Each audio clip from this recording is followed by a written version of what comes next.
These are the characteristics of the rational soul: self-awareness, self-examination, and self-determination. It reaps its own harvest. It succeeds in its own purpose. Marcus Aurelius. Understanding the rational soul, as described by Marcus Aurelius, is like looking at a 3-step guide to being sensible. Step 1. Take a good look inside yourself. Step 2. Look at yourself closely and fairly, like checking your work for mistakes. Step 3. Decide things for yourself, without letting outside influences or opinions steer you. It's as if this guide is helping us go through our thoughts and actions in a wise and thoughtful way.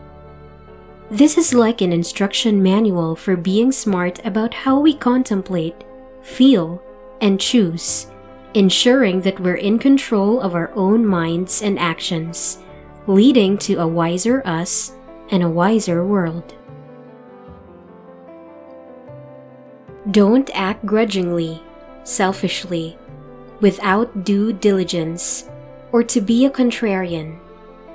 Don't overdress your thoughts and fine language. Don't be a person of too many words and too many deeds. Be cheerful, not wanting outside help or the relief others might bring. A person needs to stand on their own, not be propped up. Marcus Aurelius. Less is more is a simple yet enduring truth for us to remember. It applies to numerous aspects of our existence. Take the realm of writing, for instance. The writers we hold in high regard often wield the power of brevity and precision. What they opt to omit from their words can often possess just as much significance, if not more, than what they choose to include. Just like the poem penned by Philip Levine, titled, "He Would Never Use One Word Where None Would Do." This notion captures the essence of communicating effectively, using the exact words required and not a word more. It serves as a gentle reminder for us to avoid becoming self-indulgent or excessively self-assured. When we're tempted to showcase ourselves, let's remember Marcus Aurelius's words in order to get to the heart of the matter and express the essence of what we wish to convey without unnecessary embellishments. Instead of trying to dazzle with verbosity, let's strive for clarity and sincerity, both in our speech and actions, to recognize that in many situations, less truly is more towards a wiser life. Pay close attention in conversation to what is being said and to what follows from any action. In the action, immediately look for the target. In words, listen closely to what's being signaled. Marcus Aurelius. This idea has even found its way into a type of therapy called cognitive behavioral therapy, CBT, thanks to psychologist Albert Ellis. Our thoughts and behaviors make up who we are.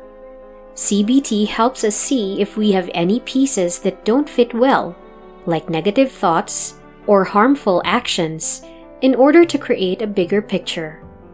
Marcus Aurelius, way before therapy was a thing, was hinting at something similar. He wanted us to be like detectives with our own thoughts and actions.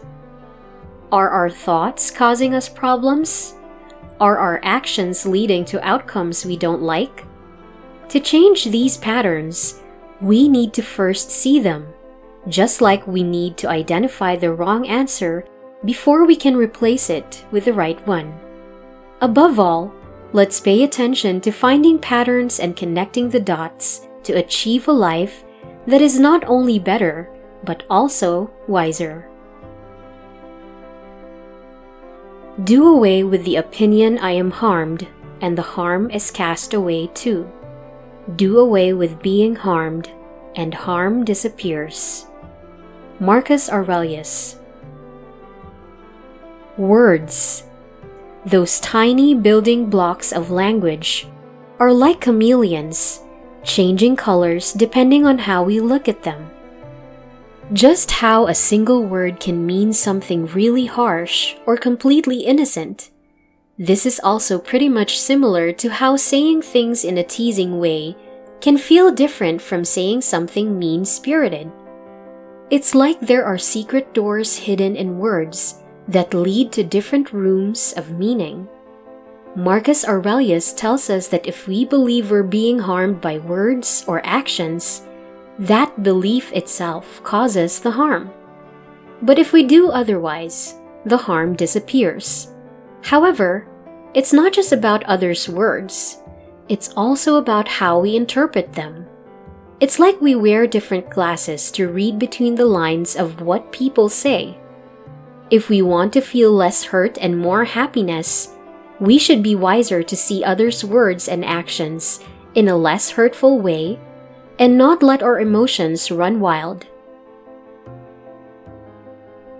Epictetus says we must discover the missing art of assent and pay special attention to the sphere of our impulses, that they are subject to reservation, to the common good, and that they are in proportion to actual worth. Marcus Aurelius. It's fascinating to ponder that the Emperor Marcus Aurelius quoted in his diary the wisdom of a former slave, which might originate from direct notes taken during Epictetus's teachings, which reached him through one of Epictetus's own students. The essence of these words revolves around surrendering to a greater good and focusing on what genuinely matters, a lesson particularly vital for those holding positions of power. Our impulses, those quick urges that shape our actions, should be guided by a sense of responsibility toward the common good, grounded in what sincerely matters.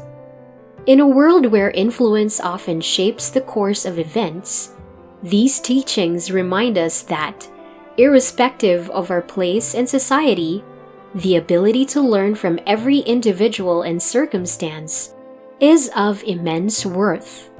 Whether it's a powerful ruler learning from a wise former slave, or a president engaging with a former slave to gain insight, the key lies in embracing wisdom from every nook and cranny of existence, regardless of our status in life. Keep in mind that a wiser life enables us to adapt to new situations, acquire valuable skills, and stay ahead in an ever-evolving world. With that, this is again powerful quote, reminding us that we possess the enduring power to live a wiser life, a power that will never fade away. Thank you and see you again in the next video.